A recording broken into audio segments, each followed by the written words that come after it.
హైదరాబాద్ ను కాలుష్య రహిత నగరంగా తీర్చిదిద్దేందుకు కృషి చేస్తున్నామని చెప్పారు మంత్రి పొన్నం ప్రభాకర్. ఇందులో భాగంగా ఏడాదిన్నర కిందటే ఈవీ వాహనాల పాలసీ, స్క్రాప్ పాలసీని తీసుకొచ్చామంటున్న మంత్రి పొన్నంతో మా ప్రతినిధి హేమ ఫేస్ టు ఫేస్.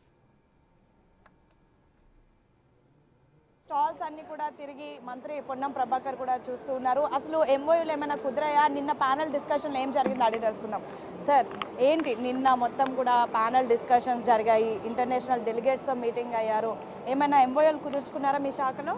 మా శాఖకు సంబంధించి ఎంఓయూలు ఏమి లేవు. ఎందుకంటే మా శాఖ ఇప్పటికే కొంత ట్రాన్స్ఫార్మింగ్ మోడ్లో ఈవీ పాలసీల ద్వారా కానీ, స్క్రాప్ పాలసీల ద్వారా కానీ పర్యావరణాన్ని రక్షించడానికి రాష్ట్రం మొత్తం మీద మోటార్ ట్రాన్స్పోర్ట్, పబ్లిక్ ట్రాన్స్పోర్ట్ సిస్టమ్ను ఉపయోగించుకుంటూ మొత్తం గ్రామాన మా రవాణా శాఖ తరఫున చేరాలనేటువంటి పబ్లిక్ ట్రాన్స్పోర్ట్ సిస్టమ్ కొరకు ప్లాన్ చేస్తూ ఉన్నాం. సార్, ఇప్పుడు ఇంటర్నేషనల్ డెలిగేట్స్ వస్తూ ఉన్నారు. మీ శాఖలో ఏదైనా పెట్టుబడులు పెట్టడానికి అవకాశాలు ఉన్నాయా మన దగ్గర? మా శాఖ అంత పెట్టుబడులు తీసుకునేంత శాఖ కాదు. ఇది ప్రజా రవాణా వ్యవస్థ, గవర్నమెంట్ ఆర్గనైజేషన్ కాబట్టి మాకు సంబంధించినటువంటి ట్రాన్స్పోర్ట్లో బస్సులకు సంబంధించిన ఇంక్రీజ్ కానీ తదితర సంస్థ పరంగా చూసుకుంటాం. దీంట్లో ఫారిన్ ఇన్వెస్ట్మెంట్కి అవకాశం లేదు.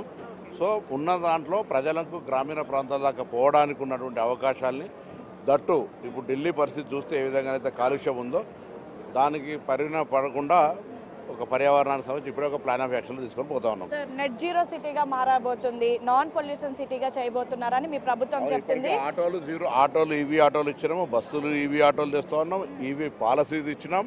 ప్రజలందరినీ ఈవీ వెహికల్సే వాడాలి, సిఎన్జి వాడాలి అనేటువంటి విధంగా మా గవర్నమెంట్ పాలసీ. వాళ్ళు ఈవీ వెహికల్స్ కొంటే వాళ్ళకి మీరు రాయితీ రూపంలో కానీ అలాంటివి ఏమైనా ఇస్తారా? కొత్తగా ఏమైనా 100% ట్యాక్స్ ఎగ్జంప్షన్, అదేవిధంగా రిజిస్ట్రేషన్ ఎగ్జంప్షన్ ఇచ్చినాం. ఆల్రెడీ సంవత్సరంన్నర అయింది. చాలా ఎంకరేజ్మెంట్ ఉంది. మొత్తం ఎక్కడికి వెళ్ళినా ఈవీ వెహికల్స్కి సంబంధించి చాలా రాయితీ దొరుకుతుంది. తెలంగాణ ప్రభుత్వంతో చాలా ప్రోత్సాహపడుతుంది. నాన్ పొల్యూషన్ సిటీగా మారాలంటే మీ శాఖనే చాలా కీలకం. అసలు మీతోనే అవుతుందని కూడా చెప్పుకోవచ్చు. మా శాఖ అన్ని రకాల చర్యలు, ఈవెన్ ఓల్డ్ 15 years పైబడ్డ వెహికల్స్ స్క్రాప్ పాలసీ లేకుండే, అదేవిధంగా ఈ పొల్యూషన్కు సంబంధించినటువంటి ఇష్యూ లోపల ఈవీ వెహికల్స్ కానీ ఆటోస్తో సహా, బస్సులతో సహా, కార్లతో సహా అన్ని రంగాల లోపల ఈవీ పాలసీ తీసుకొని వచ్చే కార్యక్రమం చేస్తా ఉన్నాం. మీరేమో ఇంత పెద్ద సమ్మిట్ నిర్వహిస్తున్నారు, లక్షల కోట్ల పెట్టుబడులు వస్తుంటే ప్రతిపక్షాలు ఆరోపణలు చేస్తున్నాయి. హరీష్ రావు కామెంట్స్ కూడా మీ దృష్టికి వచ్చి ఉంటాయి, ఎలా చూస్తారు? హరీష్ రావు మాట్లాడలేకపోతే చర్చ రాదు కాబట్టి ప్రతిపక్షంలో వాళ్ళు ఇటువంటి తెలంగాణ, నేనేమంటా అంటే రాజకీయాలు తప్పదు, కానీ తెలంగాణ అభివృద్ధి విషయానికి వచ్చినప్పుడు అందరూ ఐక్యంగా ఉండాలి. మనం బయట దేశాలను, బయట రాష్ట్రాలకు సంబంధించిన ఎక్కడున్నా తెలంగాణ ఒక సానుకూలమైన వాతావరణం ఉన్న ఏరియా కాబట్టి అభివృద్ధి చేయాలనుకుంటున్నాం. ఒక విజన్ తీసుకుంటా ఉన్నాం.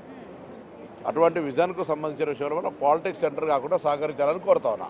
చివరిగా 2 ఏళ్ళు పూర్తి చేసుకున్నారు, కంగ్రాచులేషన్స్. రానున్నటువంటి రోజులు ఎలా ఉండబోతుంది? మీ అందరికీ శుభాకాంక్షలు. తెలంగాణలో ఉన్నటువంటి మహిళలందరూ December 9, 2023 నాడు మా శాఖ తరఫున ఉచిత బస్ ప్రయాణం అయింది. 251 కోట్ల మంది, దాదాపు 8,000 కోట్ల విలువ ఉచిత ప్రయాణం చేసినారు. ప్రయాణమే కాక వాళ్ళని బస్సు యజమానులను కూడా చేసినాం. ఈ సందర్భంగా తెలంగాణ మహిళలందరికీ అభినందనలు. ఇటువంటి గొప్ప కార్యక్రమాన్ని ఎటువంటి ఇబ్బంది లేకుండా ఎవరు ప్రతిపక్షాలు కూడా ఆ ఉచిత బస్సు సక్సెస్ అయింది, ఏమైంది అనే కాడికి మాట్లాడే సందర్భంగా మా శాఖ తరఫున ఫుల్ హ్యాపీ. మా డిపార్ట్మెంట్లో పనిచేస్తున్న ఆర్టీసీ సిబ్బంది అందరికీ కూడా అభినందనలు, ధన్యవాదాలు తెలియజేస్తా ఉన్నాం. సో మొత్తానికి 2 ఏళ్లలో మా శాఖలో అనేక అభివృద్ధి కార్యక్రమాలు జరిగాయి. ఏదైతే నెట్ జీరో సిటీ చేయబోతున్నామో దానికి రవాణా శాఖ అనేది కీలకం.